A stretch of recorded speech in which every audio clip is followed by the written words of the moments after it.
On this episode of What's Going On with Shipping, Peter Zeihan thinks the Jones Act is dumb. We better call Sal. I'm the aforementioned Sal Mercogliano. Welcome to today's episode. It's been a while since we've done a Better Call Sal, and Peter Zeihan is out with a video where he says, and you thought the Jones Act was dumb. So he obviously has something he thinks is dumber than the Jones Act, but he does talk about the Jones Act.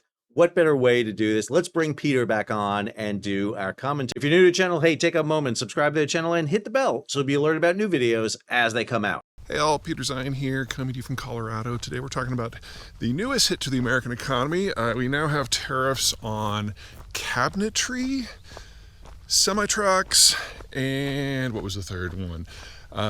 Name brand drugs, all of which have been classified as national security threats. Cabinetry, that's an interesting one. How is cabinetry a national security threat? I will give Peter that one. I don't understand that one. Anyway, we could pick apart this all day, but I'm going to focus on the trucks because that's the one we're all going to feel soon and most deeply.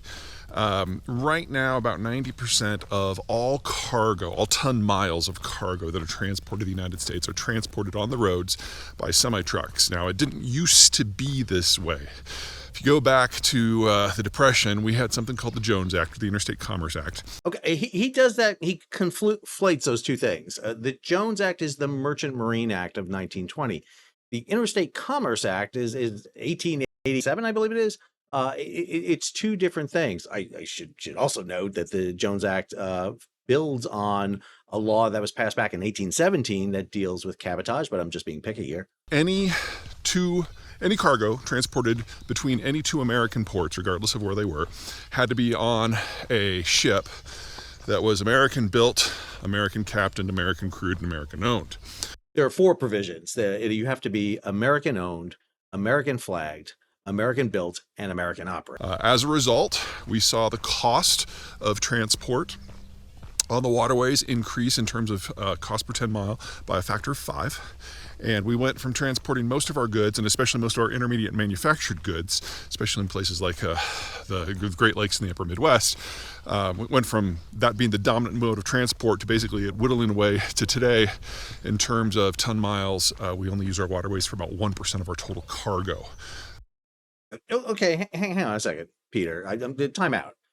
You're talking about the Great Depression. You're talking about the fact that we've gone from moving goods by the water to moving them by truck. Well, you're kind of jumping over a couple of things, not the least of which what you're jumping over is the idea of the interstate highway system that comes out in the 1960s that substantially pushes cargo onto trucks and off the water. Add the the interstate pipeline system to that. Add to the fact that we have jet aircraft that move passengers off rail onto aircraft, and that frees up rail for the movement of cargo, then the vast majority of cargo is moving by truck because it's just simpler, easier, and faster than going by boat. If I'm going to go from Chicago to Houston, Texas, am I going to put it on a barge that's got to take days, if not weeks, to get down to Houston, Texas? Or I'm going to put it on a truck that goes 2 days. Also, you're talking about 1%? This is the data from the Transportation Statistics Annual Report for 2024. It's showing you data for 2023. It shows that the total freight weight moved, now he's talking about ton miles, I'm talking about freight weight here.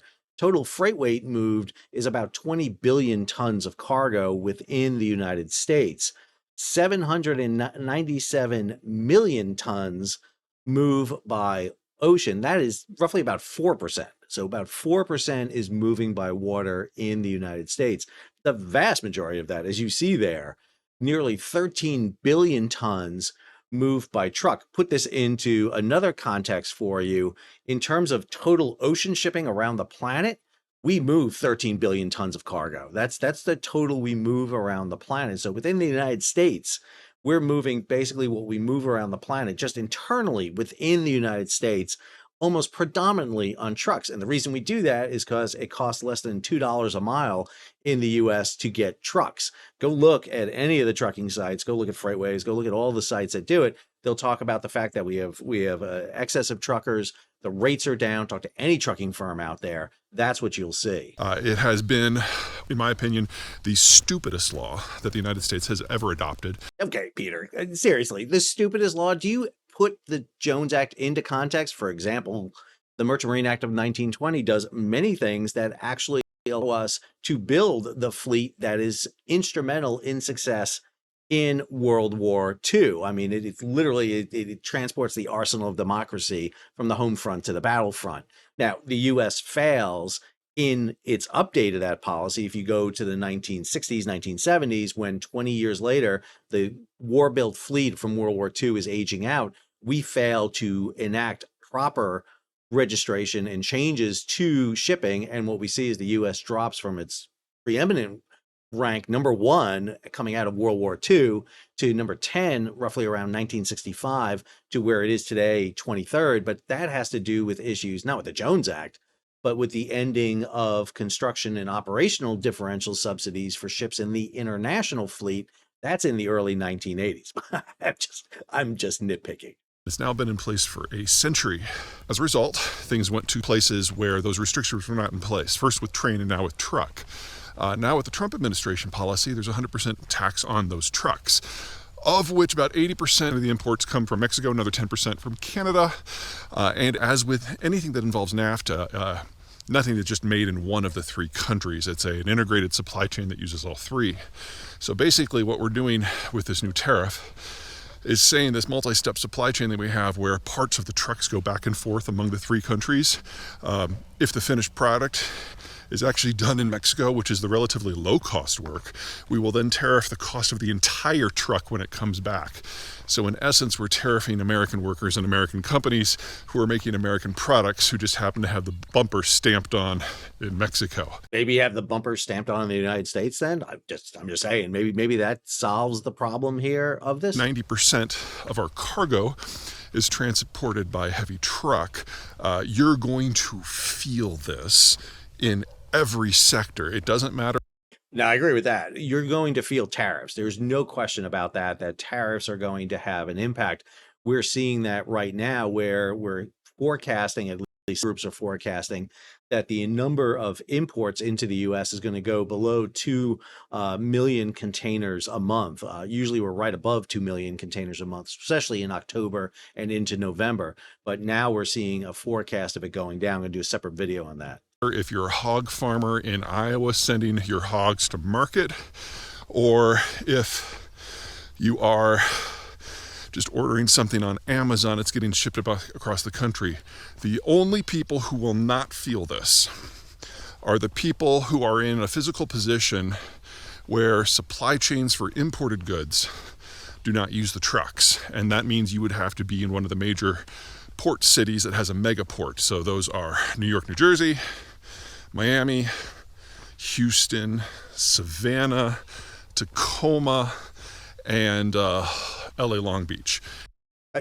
Hang on a second here. First off, the big mega ports are LA Long Beach, Houston, Savannah, and New York, New Jersey. Those are the 4 biggest ones that you have. The other ones have cars. They're in the top 10, but they're not the big ones. Second of all, go look at a port, Peter. I mean, how do you think the cargo gets out of the port? It's 2 ways. It's rail and it's truck.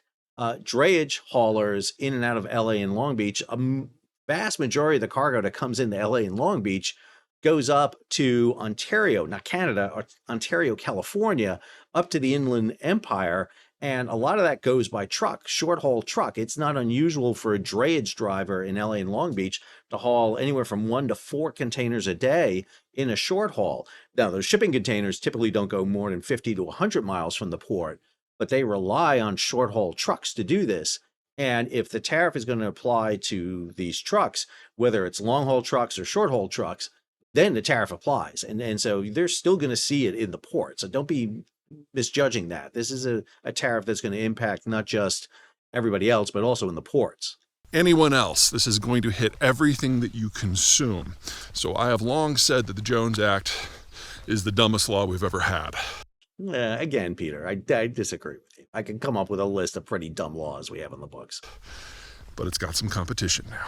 That is Peter's comments there on the Jones Act. I thought it was interesting. Again, I don't quite understand why Peter gets things a little bit wrong with the Jones Act. I mean, I think by now he would have it. Have you not been watching my videos, Peter? I talk about this all the time with you. I think you just kind of miss the mark a bit with it. I do think that Peter is right on many things, and I think he talks about a lot of things that make people think about it. I think one of the things we're seeing right now with the breakdown of shipping, Peter talked about. I don't think it's going to be as cataclysmic as Peter says it is. I also think Peter doesn't quite understand why it broke down the way it did.